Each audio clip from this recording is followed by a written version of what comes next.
ராமேஸ்வரம் மீன்பிடி துறைமுகத்திலிருந்து மீன்பிடிக்க சென்ற 4 படகையும் அதிலிருந்த 30 மீனவர்கள் சிறைப்பிடித்த இலங்கை கடற்படை எல்லை தாண்டி வந்ததா வழக்கு பதிவு செய்து நீதிமன்றத்தில் ஆஜர்படுத்தி சிறையில் அடைச்சிருக்காங்க. இதை கண்டிச்சு பாத்தீங்கன்னா ராமேஸ்வரம் மீனவர்கள் இன்று முதல் காலவரையற்ற வேலைநிறுத்தம் துவங்கியிருக்காங்க. இந்த வேலைநிறுத்தம் காரணமாக 800க்கும் மேற்பட்ட விசைப்படகு மீனவர்கள் மீன்பிடிக்க கடலுக்கு செல்லாமல் படகுகள்லாம் கரையோரம் நங்கூரம் நிறுத்தியிருக்காங்க.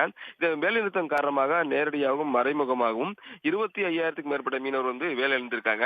அது மட்டும் இல்லாமல் நாள் ஒன்றுக்கு அரசுக்கு 10 கோடி ரூபாய் வரை வருவாய் இழப்பு ஏற்பட்டிருக்கு.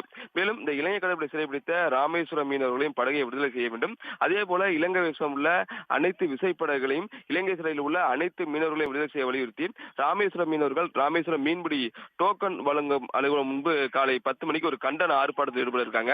இந்த ஆர்ப்பாட்டத்தில் பாத்தீங்கன்னா மீனவ பெண்கள், மீனவ சங்க தலைவர்கள் உள்ளிட்ட அனைவரும் கலந்து கொள்ள இருக்காங்க. இவங்க என்ன கோரிக்கை வைக்கிறாங்களா? இலங்கை கடற்படை சிறைப்பிடித்த அந்த மீனவர்களின் படகை விடுதலை செய்ய வேண்டும்.